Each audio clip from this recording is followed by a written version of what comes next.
जय जिजाऊ जय शिवराय. तर मी कविता तुमचं सगळ्यांचं स्वागत करते आवी जिंजुलडे या युट्यूब चॅनलवर. तर बघा झालेली दुपार आणि दुपारी बघा तर आज शेवटचा दिवस चालू आहे पित्तरपाठ संपायचा. तर नवरात्री सुरू व्हायचा पण तर उद्यापासून नवरात्री सुरू होती. उद्यापासून घट बसवले जाते. उद्यापासून घट स्थापन होते. तर बघा आजचा दिवस आहे तर पूर्ण काम आवरण्यासाठी आणि आज आमची तीच तयारी चालू होती.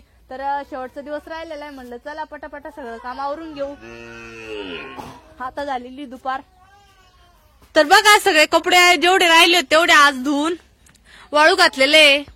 तर वर पण बघा घरावरती जेवढे आज गोधाट राहिले ते तेवढे पण धुतलेले आणि सगळे कपडे आज फायनली धुवून झालेले. तर चालू होतं दुसरंच काम तर आवरायचं. आणि आता उद्यापासून तर मम्मीचे उपवास चालू होते. नवरात्रीचे 9 दिवस उपवास राहते. तर म्हणलं चला त्याची पण आपल्याला तयारी करावं लागल. आणि आपल्या देवीच्या मंदिरापाशी तर भाऊ गेलेले तिथं आवरण्यासाठी. आणि शंभूचे पप्पा आताच बकऱ्या घेऊन आले. तर बकऱ्या पण बांधल्या आणि गायांना शेंडे आणायला गेलेले. तर तिकडे आपलं छोटं पिल्लू पण उभं आहे. आणि आज चला आता धुण्याच्या गाड्या ते घालायचं तुम्हाला. तर घरामध्ये चालू आहे कपडे पण आणून टाकलेत मी आणि घड्या घालायचं चालू होते माझ्या. तर इकडं तईचं चालू आहे झेंडा शिवायचं कारण की आज शेवटचा दिवस आहे त्याच्यामुळे उद्याची सगळी तयारी आधीच करून ठेवावं लागल. मग ते झेंडे ते वरून ज्योतीला आपल्याला हे करावं लागल चुंबळी करून ठेवावं लागतील. हा उद्यासाठी सगळं आजच आवरून ठेवावं लागल ना. आजच आवरून ठेवावं लागल. तेच ना मग. तर कालच्या ब्लॉग मध्ये बघितलंच तुम्ही आम्ही देवीसाठी साडी हार ते सगळं आणलेलं आहे. तर आता देवीचे कपडे किंवा झेंडा ते शिवायचं राहिलेलं आहे. तर आज तीच गडबड चालू होती. तर इकडं नवीन साड्या पण आम्ही सगळ्या आज धुवून टाकल्या. तर वाळेले आता कपडे घड्या घालायचेच राहिलेले आहे. तर इकडं आपलं छोटं पिल्लू चालू आहे खेळायचं. चू ए चू आता हा ना बरं राहतो तुमच्या बशी इथं. आता शांत झाला. हा कस पोर राहिला काय खाते लाडू खोराले. चला आता मी शेंगा फोडी दे का. चला आता मला शेंगा फोडायचे आहे आणि आता इथे झालं होतं झेंडा शिवायचं. तर म्हणलं चला आता उद्यापासून मम्मीला पण उपवास राहील आणि शेंगदाण्याचे लाडू करायचे ते. तर बाकी काही सामान राहिलेलं आहे गावात अजून. तर मम्मी गेलेले आहे आज आणायला. एक बारदान पण आतरून घेतला शेंगा फोडायसाठी मम्मीला ते आणलं. अहो तेवढं मशीन घ्या ना बाहेर. हा ना कपडे वाळले पाहिजे आज. तर हे गोदड्याने ते धुतल्या पण आबळण ते पण लय आलं. गायांना आत्ताच मका शेंडे आणून टाकले आणि गायन चालू आता खायचं. तर सकाळी सकाळी कपडे धुवून टाकले सगळे.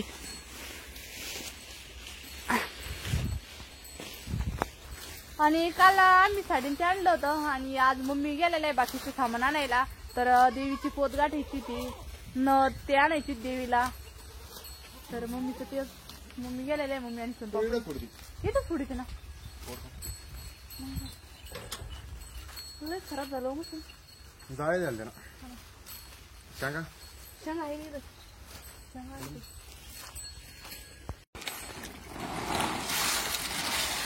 किती फोडायचे आहे का. एवढं फोडू ना अर्धी कोणी फोडायची. हा मग काही लाडू करायचे मम्मी हा का. आणि मग काही भाजीला त्याला काम येईल ना. हम्म. मग एक कटी फोडे 15 एक दिवस काढणे राहतो. फोड मग काय. आता 9 दिवस मम्मी तिकडे राहील. हम्म. लाडू करू आणि काही भाजीला काम येईल ना. काही तुम्हाला आवडते शेंगदाणे भाजून खायला. आवडत आहे ना.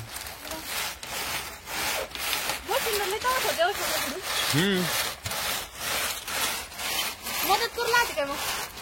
मदत नाही लागत मला दुसरं काम आहे ना. काय काम आहे.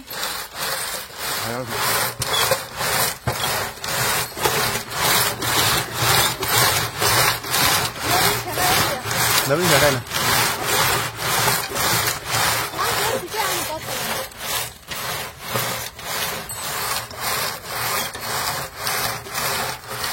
मस्त होत्या. फुटत नाही शेंगदाणे नाही नाही. चला भेटे फोडून काय आवडलं बरोबर गायला खायला आलंच पाहिजे. हा ना झाला का झेंडा शिव. झालं ना. झाला का. हा हे काय दाखा वर करून दाखा. वर करून दाखा ना असा. पहा बरं भारी झालं. चांगला आला ना. चांगला त्यात हे फक्त आता आहे ना खालच्या साईडनं हे लावायचं राहिलं ना, काय ते पांढरं कापड लावा लागलं ना. हा इडा साईडला हा खालच्या साईडला लावला होता. तेवढं लावून द्या ना मग लगेच. हा लगेच लावून द्यायचं ना. चांगला आला ना मस्त. 1 भारी मीटर कापड होतं. 1 मीटरचा आहे का? हा पण मोठं झालं ना मस्त. भारी झालं भारी झालं. तर चला शेंगा पण फोडायच्या चालू झाल्या त्या आणि पाऊस पण यायला लागला. तर एवढ्या गडबडीमध्ये धुणं पण काढून घेतलं मी आणि शेंगा पण बारीक करून घेतल्या त्या. फक्त आता त्याच्यातले असं शेंगदाणे नीट करायचे राहिले आणि आपलं बाळीत झोपत होतं. म्हणलं मग झोका पण द्यावा आणि नीट पण करावं. इथंच दोन्ही कामं संगच होऊन जाईल. आपलं इथं पेरूच झाड आहे आणि पेरूच झाडाला पण भरपूर पेरू आले ते.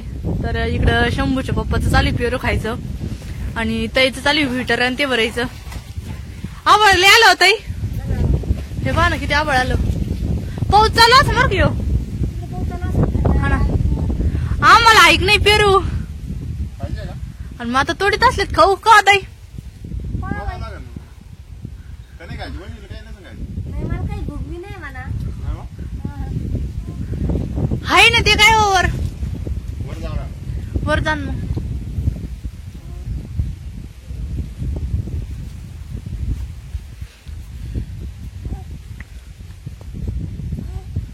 गाई गाई गाई गाई चू दादा झोपी जाई. बाळ माझं झोपी जाई. गाई गाई गाई बाळाला दूध द्याई. हा तोडा ना. गाबळे असतात गाबळेच तोडा. पिकेल पेक्षा गाबळेच भरला होती. हा चू दादा झोपी जाई. गाई गाई गाई. हा ग ते नका तोडू मग. हे पहा इकडे थंडी पण किती खाली. तसंच धरा मी तोडीत या. खाली करा फांटी तशी करा खाली अजून. हा तोडले की नाही किती टाइम झाला बरं तोड.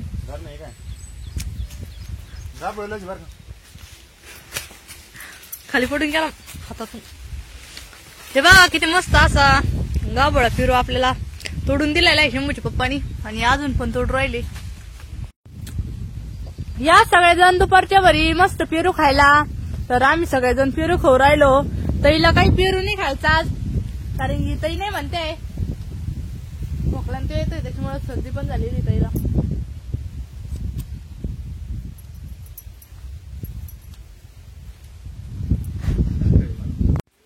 तर चला आता झेंडा शिवून झाला आणि आता बाळासाठी कपडे शिवायचे. तर साडी आणलेली काल आम्ही तुम्हाला दाखवली. तर त्याच्यामधलाच ब्लाऊज पीस काढला आणि बाळासाठी मॅचिंग आम्ही आता कपडे शिवणार आहे. तर माझी आता लगेच तीच कटिंग चाललेली आहे.